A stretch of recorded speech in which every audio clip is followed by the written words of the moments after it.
সুপ্রিয় দর্শক শ্রোতা, আপনারা দেখছেন বিশ্লেষণ টিভি। গত 2 মেয়াদের মোদি 1 এবং মোদি 2 মেয়াদের যে উল্লেখযোগ্য অগ্রগতি সাধিত হয়েছে সেই তুলনামূলক একটা আলোচনা করব। আমরা যদি মোদি 1 এবং মোদি 2 মেয়াদের আলোচনায় আমরা যাই, তাহলে আমরা দেখতে পারবো যে বেশ কিছু উল্লেখযোগ্য অর্জন বা উন্নয়ন সাধিত হয়েছে।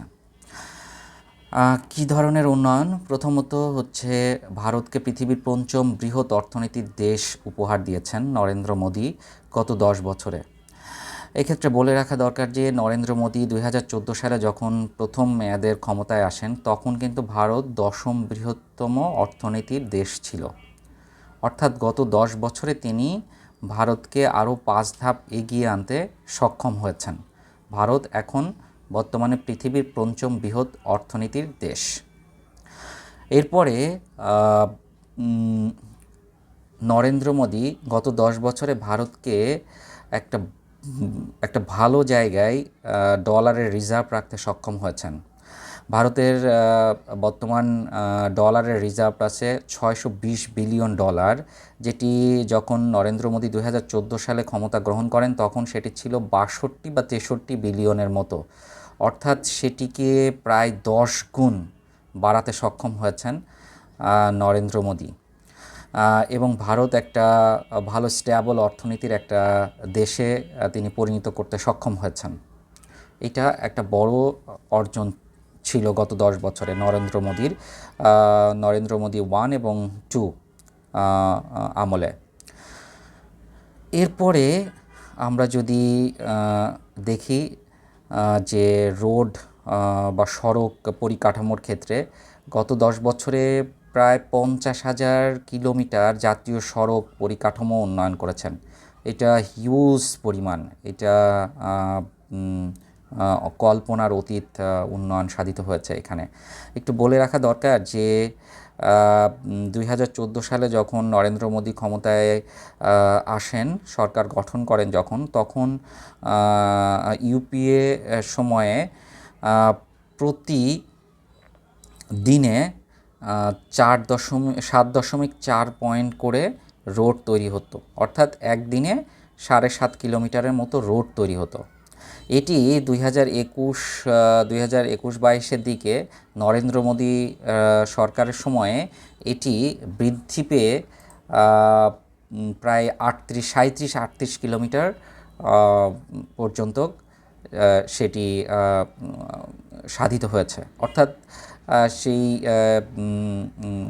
ইউপিএর তুলনায় নরেন্দ্র মোদির সরকারের আমলে প্রায় 5 গুণ বৃদ্ধি করতে সক্ষম হয়েছেন এবং এই কারণেই 50,000-এর বেশি জাতীয় সড়ক নির্মাণ সম্ভব হয়েছে। এটি একটি বড় অর্জন এবং কানেক্টিভিটির দিক দিয়ে এটি একটা বিশাল অর্জন, যে কারণে এখন লজিস্টিক্স পরিকাঠামোতে ভারত এখন যথেষ্ট এগিয়ে আছে। এছাড়াও 31,000 কিলোমিটারের বেশি রেল পরিকাঠামো তিনি নির্মাণ করেছেন, তৈরি করেছেন। এর মধ্যে মেট্রো আছে, নতুন রেল পরিকাঠামো আছে, র্যাপিড রেল আছে। এক্ষেত্রেও একটু বলে রাখি যে নরেন্দ্র মোদি যখন 2014 সালে যখন ক্ষমতা গ্রহণ করেন তখন মাত্র 248 কিলোমিটার মেট্রো রেল ছিল, মাত্র 248 কিলোমিটার। গত 10 বছরে সেটিকে তিনি 775 কিলোমিটারে নিয়ে যেতে সক্ষম হয়েছেন। অর্থাৎ সেটিকে তিনি 3 গুণ করতে সক্ষম হয়েছেন এবং 1000 kilometre metro rail under construction আছে। চিন্তা করে দেখুন যে কত গুণ তিনি বৃদ্ধি করতে সক্ষম হয়েছেন। এছাড়াও র্যাপিড রেল নামে এক ধরনের রেল রয়েছে, যেটি প্রায় 80 কিলোমিটার র্যাপিড রেল নির্মাণ করেছেন উত্তরপ্রদেশ এবং দিল্লির মধ্যে যোগাযোগ বৃদ্ধি করার জন্য। এটি নরেন্দ্র মোদির আমলেই শুরু হয়েছে। এটি আংশিক কমপ্লিট হয়েছে এবং আরও কয়েক বছর লাগবে এটি পূর্ণাঙ্গ কমপ্লিট হতে। এছাড়াও জম্মু কাশ্মীর থেকে শুরু করে উত্তর পূর্ব ভারতে প্রচুর পরিমাণে তিনি রেল সংযোগ বৃদ্ধির জন্য বিভিন্ন ধরনের পরিকল্পনা নিয়েছেন এবং সেই পরিকল্পনা বাস্তবায়নও ঘটিয়েছেন। তো রেল পরিকাঠামোতে একটা উল্লেখযোগ্য পরিবর্তন তিনি আনতে সক্ষম হয়েছেন। এরপরে ডিজিটাল ইন্ডিয়া, নরেন্দ্র মোদী যখন ক্ষমতা গ্রহণ করেন তখন 2014 সালে মাত্র 254 কোটি প্রতি বছরে ডিজিটাল লেনদেন হতো। সেটি মাত্র তিনি 3 বছরের মধ্যেই তিনি সেটিকে 3 গুণ করতে সক্ষম হয়েছেন, 3 গুণের বেশি, 865 কোটি লেনদেন করাতে, প্রতি বছর লেনদেন করাতে সক্ষম হয়েছেন এবং 95 বিলিয়ন ডিজিটাল লেনদেন হয় ভারতে প্রতি বছর।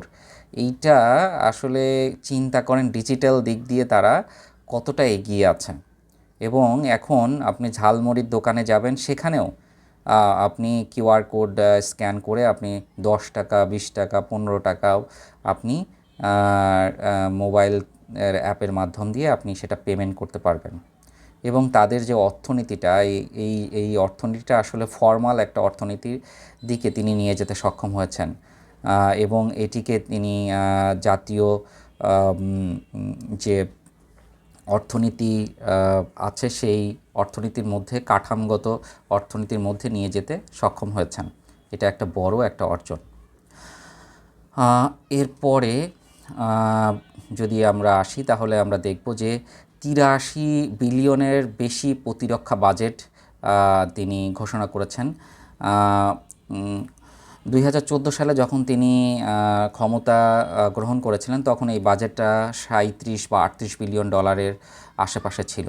এটিকে প্রায় দ্বিগুণেরও বেশি করতে তিনি সক্ষম হয়েছেন এবং তার আমলেই তেজাস MK-1 নামে একটি ফাইটার প্লেন তৈরি করতে সক্ষম হয়েছেন। বিক্রান্ত 1 যেটি একটা এয়ারক্রাফট ক্যারিয়ার, সেটি তৈরি করতে তিনি সক্ষম হয়েছেন। মহাকাশ বিষয়ে যদি বলি তাহলে বলবো যে মঙ্গলযান, তার আমলেই মঙ্গলযান পাঠানো হয়েছে এবং এটি সফলভাবে মঙ্গলের বায়ুমণ্ডলে প্রবেশ করেছে। চন্দ্রায়ন 2 এবং চন্দ্রায়ন 3 তার আমলেই তৈরি হয়েছে এবং আদিত্য L1 নামে একটি সূর্যকে প্রদক্ষিণের জন্য একটি স্যাটেলাইট, সেটিও তার আমলে তৈরি হয়েছে। এছাড়াও করোনা পরিস্থিতিতে 5টি ভারতীয় টিকা উদ্ভাবন সম্ভব হয়েছে, যার মধ্যে উল্লেখযোগ্য হচ্ছে কোভ্যাক্সিন একদম ভারতীয় একটা টিকা উদ্ভাবন করতে সক্ষম হয়েছে এবং তারই আমলে এই বিষয়গুলো মানে অর্জিত হয়েছে। এটা একটা বড় অর্জন এবং তিনি দাবি করে থাকেন ভারত হচ্ছে ফার্মেসি অফ দ্য ওয়ার্ল্ড, অর্থাৎ সারা বিশ্বের যত ওষুধ তৈরি হয় তার বেশিরভাগই ভারতে তৈরি হয়। এটা তিনি অর্জন করতে সক্ষম হয়েছেন।